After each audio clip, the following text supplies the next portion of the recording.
화재가 발생하면 불꽃 자체도 큰 문제지만 그에 따른 가스로 인한 피해가 더욱 심각한데요. 따라서 이러한 가스를 정확히 측정하는 것은 매우 중요합니다. 하지만 지금까지는 각각의 가스를 모두 별도의 분석 장치를 이용해서 개별적으로 분석해야 하는 어려움이 있었는데요. 최근 모든 가스를 동시에 측정하기 위한 방법들이 개발되고 있습니다. 그 중에서도 가장 각광을 받는 방법이 적외선을 이용해 그 진동으로 독성 가스를 감별하는 적외선 분광 분석입니다. 또한 지금까지는 많은 연기의 일부분만을 채취해서 분석하는 방법을 이용했었는데요. 이제는 넓은 공간에서도 정확하게 독성 가스를 감별할 수 있는 개방형 적외선 분광 분석법이 개발됐습니다. 앞으로 독성 가스 연구는 다른 학문과 융합해 더욱 발전할 텐데요. 과학 미래를 열다해서 알아보시죠.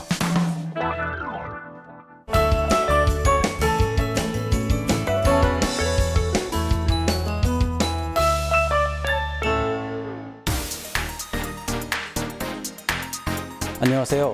과학 미래를 열다 조남욱입니다. 불의 발견은 인류 발전에 매우 중요한 계기가 됐지만 부주의한 불의 사용은 사람에게 큰 피해를 주기도 하죠. 따라서 화재 사고를 어떻게 대처할 수 있을까 하는 것이 인류의 고민이기도 한데요. 2003년 대구 지하철 화재 사고로 192명이, 2013년 1월 브라질의 한 나이트클럽에는 화재로 245명이 사망하는 사고도 있었습니다. 이렇게 사람이 밀집한 곳에서 화재가 나면 화염보다는 연기가 먼저 확산되는데요. 화재로 인한 독성 가스는 시야를 가려 입구를 찾지 못하게 하고 호흡기나 눈에 자극을 일으킬 뿐만 아니라 질식시켜 피난하지 못하게 만듭니다. 화재 사고에서 직접적인 불꽃에 의한 피해보다 연기에 의한 피해가 많은 이유도 바로 이러한 연기의 강한 독성 때문이죠. 오늘은 여러분과 이러한 연기의 독성 가스는 무엇이고 어떤 영향을 미치는지, 그리고 우리가 어떻게 측정하고 이용할지를 알아보도록 하겠습니다.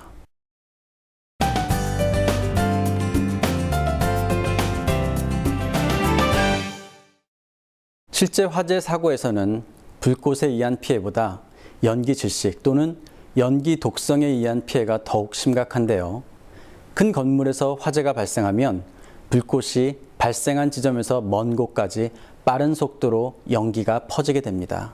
그리고 이러한 연기의 독성은 코와 입을 통해 점막과 폐를 자극하게 되죠. 게다가 사람이 많은 곳에서 이런 상황이 발생하게 되면 공황 상태에서 더 큰 혼란이 생기게 됩니다. 우리는 이러한 가스가 인체에 미치는 영향을 자세히 알아야 할 텐데요. 따라서 화재로부터 어떤 가스가 발생되는지를 먼저 정확히 측정하는 것이 중요합니다. 그럼 그러한 가스는 어떤 방법으로 측정할 수 있을까요? 화재로 발생한 가스를 측정할 때는 분석화학을 이용하는데요. 분석화학이란 모든 물질을 연구 대상으로 해 검출하고 확인한 뒤 그 화학 조성을 알아내고 탐구하는 화학을 말합니다. 그리고 이러한 분석화학을 통해 화재에서 주로 발생되는 가스를 알아냈는데요. 일산화탄소, 이산화탄소, 시아나수소, 염화수소, 브로마수소, 불화수소, 질소산화물 및 황산화물 등 약 9가지의 가스가 바로 그것이었습니다. 하지만 실제 이외에도 화재에서 발생하는 독성 가스는 매우 다양합니다. 그리고 지금까지는 각각의 가스를 모두 별도의 분석 장치를 이용하여 개별적으로 분석해 왔는데요. 즉 9가지의 가스 분석을 위해서는 9개의 장비를 붙여놓고 분석하여야 하는 것이었죠. 하지만 실제 독성 가스는 화재 발생 시 동시다발적으로 매우 복잡하게 발생하기 때문에 이를 각각 나눠 분석하는 것이 굉장히 번거로웠습니다. 또한 대상가스를 어떻게 채취하느냐, 즉 샘플링 과정이 중요한데요. 샘플링된 가스를 분석 장비로 분석하는 단계와 분석하여 얻어진 스펙트럼을 해석하는 단계 모두가 매우 중요하죠. 어느 한 단계가 자칫 잘못되면 결과가 달라질 수 있기 때문입니다.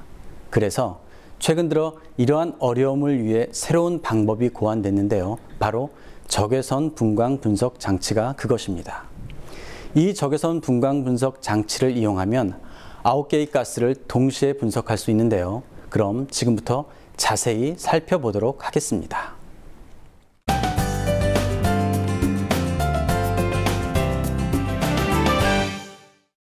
빛의 과학은 화학, 물리학 등의 영역에서 폭넓게 활용되고 있습니다. 그리고 이제는 화재 연구에도 중요하게 활용되고 있죠. 빛의 성질을 이용해서 물질을 분석하는 방법을 분광 분석이라고 하는데요. 빛 중에서도 적외선을 이용하여 분석하는 방법을 적외선 분광 분석이라고 합니다. 이러한 적외선을 이해하기 위해서는 우선 빛을 이해하는 것이 중요할 텐데요. 가시광선은 여러분도 잘 알고 계시죠? 우리의 눈에 보이기 때문에 우리에게 가장 익숙한 빛인데요. 하지만 빛은 눈에 보이는 가시광선만 있는 것이 아니라 여러 종류의 빛이 존재하죠.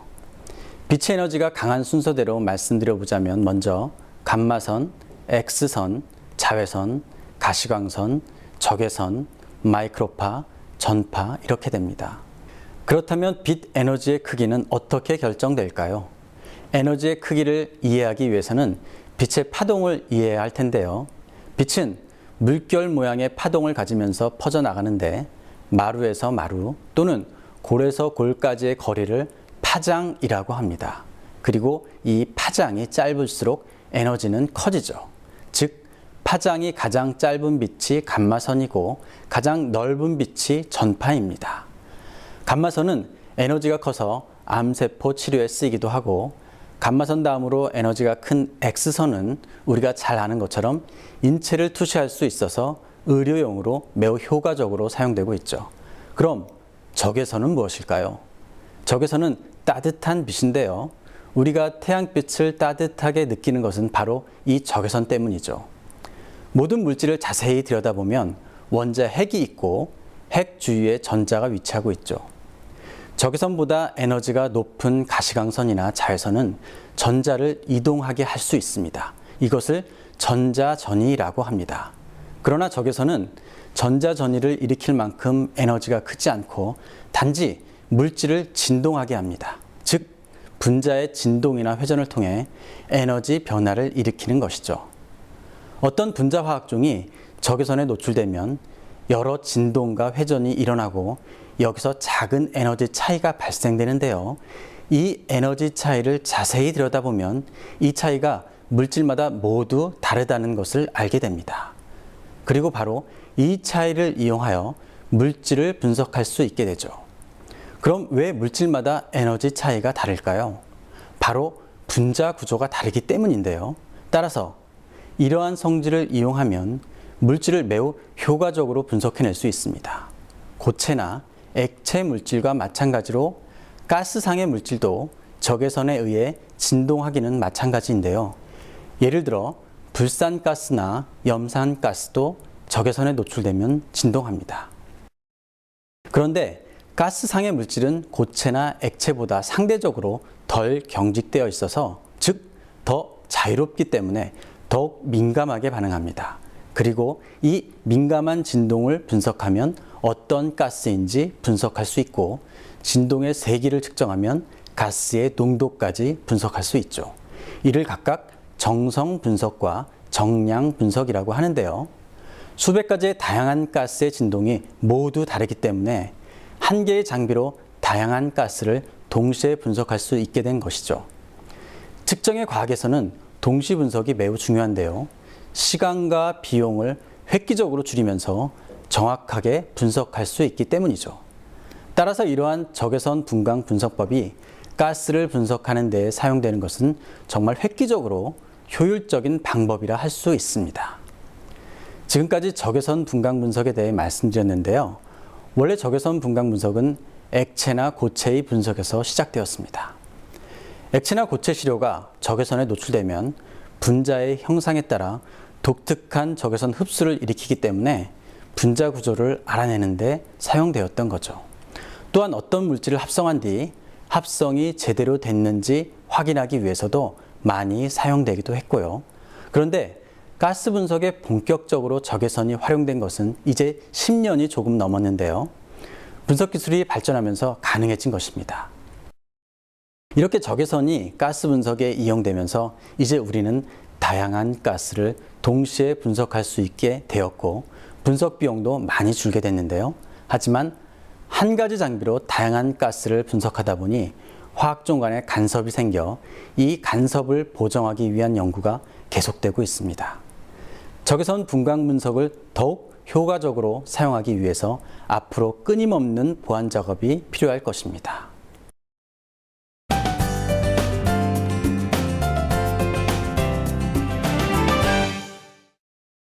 지금까지 적외선을 이용하여 다양한 가스를 동시에 분석하는 기술에 대해 말씀드렸는데요. 보통 화재에서 발생되는 가스는 넓은 공간에서 많은 양의 연기 형태로 발생됩니다. 하지만 보통 가스 분석은 대규모로 발생되어 많은 연기의 일부분만을 채취하여 분석하게 되죠. 그렇다면 이렇게 많은 유량에서 발생되는 가스 중 가령 1000분의 1만을 채취하여 분석한다면 그 가스가 전체에서 발생된 가스를 정확히 대표할 수 있을까요? 만일 채취한 부분이 전체의 일부분을 설명하는 데 불과하다면 우리는 정확히 가스를 분석했다고 할 수 없겠죠.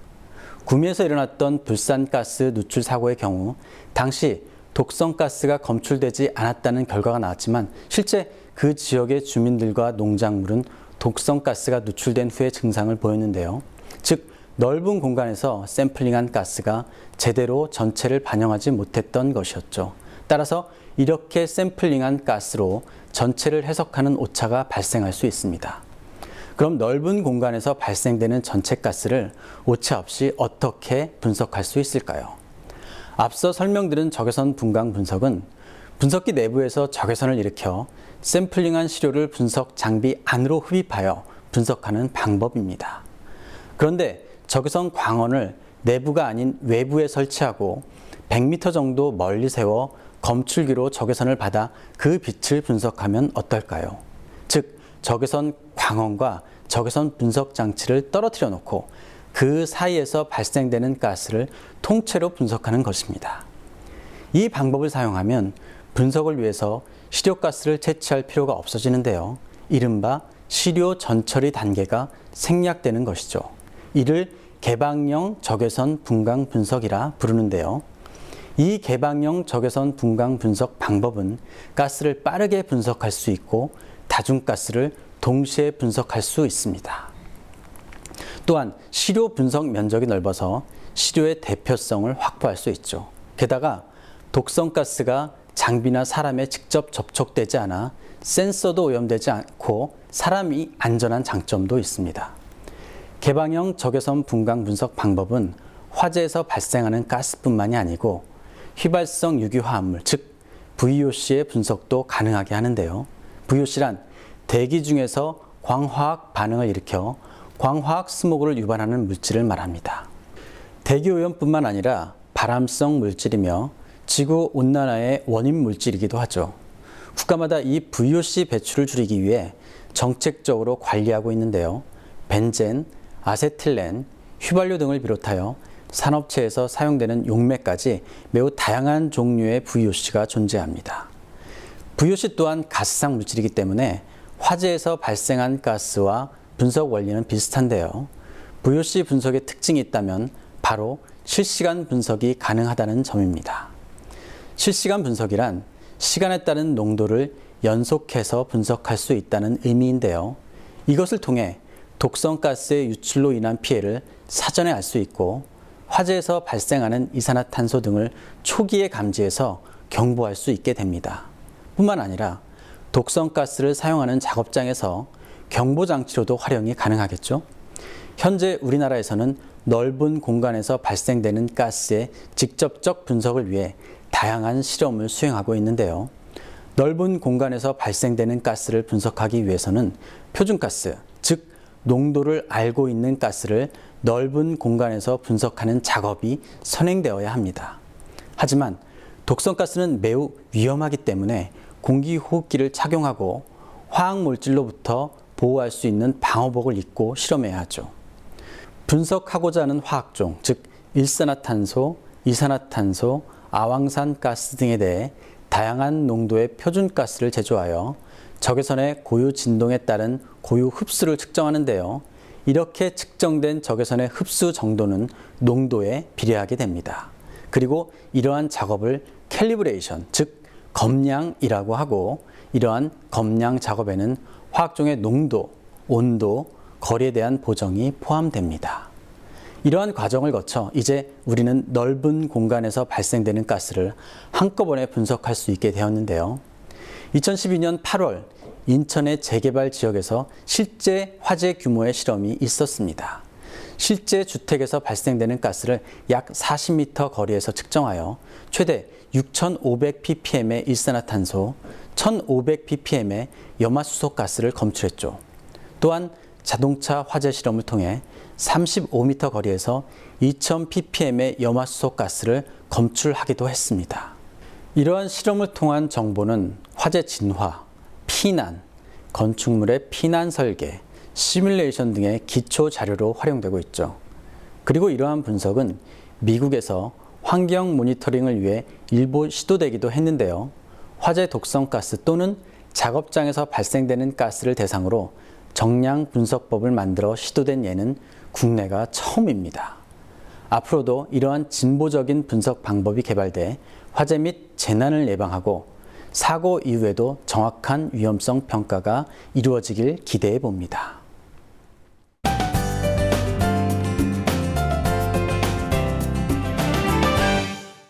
애플의 아이폰은 기존 기술들을 잘 융합한 대표적인 융합 기술의 상징입니다. 공학과 인문학을 접목시켰다고도 하죠. 그래서 그 많은 기능을 사용 설명서 없이도 직관적으로 사용할 수 있습니다. 결국 불과 몇 년 만에 휴대폰은 스마트폰 시장으로 바뀌고 전 세계 사람들이 사용하게 됐죠. 이처럼 각 분야에서 진보적인 분석 툴을 융합하여 화재로부터 발생한 가스를 분석하면 더 진보적인 방법이 개발되고 그동안 분석하지 못했던 넓은 공간에서의 가스 분석이 가능해집니다. 넓은 공간 분석 기술은 앞으로 스마트 경보 장치에 활용될 텐데요. 사람이 많이 모이는 다중이용시설 등에 설치돼 실시간으로 모니터링이 가능하게 됩니다. 즉, 도시가스 등의 폭발성 가스 누출 사고도 미리 예상할 수 있고 화재로 인한 가스 발생도 초기에 알아낼 수 있게 되죠. 또한 독성 산업가스의 누출로 인한 근로자들의 피해를 예방할 수도 있고 혹시 모를 화생방 테러에도 경보 장치로 활용될 수 있게 됩니다. 뿐만 아니라 독성가스에 의한 인체 피해를 정확히 알 수 있다면 병을 예방하는 데도 도움이 될 수 있고 치료법에도 활용될 수 있을 것입니다. 예를 들어 화재에서 발생하는 각 화학종이 인체에 어떤 영향을 미치는지 분석하기 위해서는 의학 분야와의 융합이 필수인데요.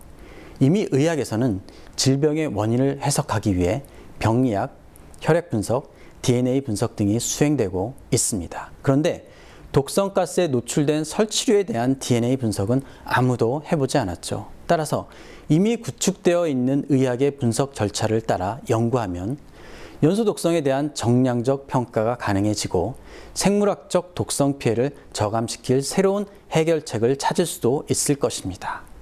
또 화재의 안전한 재료의 개발은 화학 분야의 합성 메커니즘의 이해가 필요할 텐데요. 건축 분야에서 요구하는 화재 안전 기준을 이해하고 건축 재료, 시공, 유기 및 무기화학 등의 이해가 융합되면 불에 타지 않는 소재의 원천 기술 개발이 가능해집니다.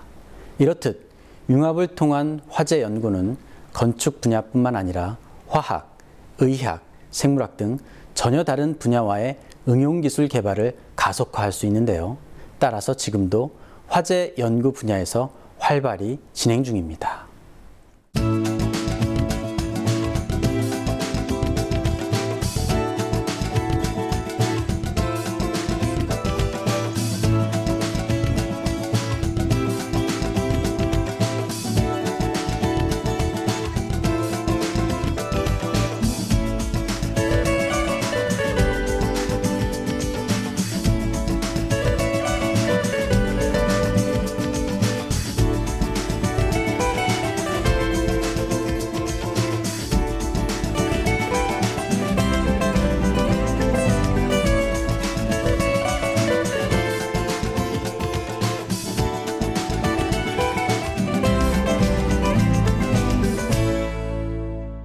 화재라고 하는 학문 분야는 없습니다.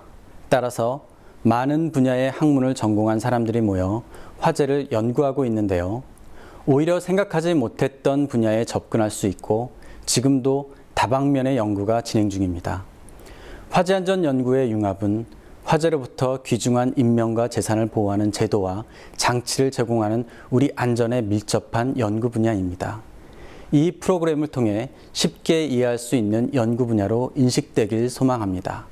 과학, 미래를 열다 시청해주신 여러분 고맙습니다.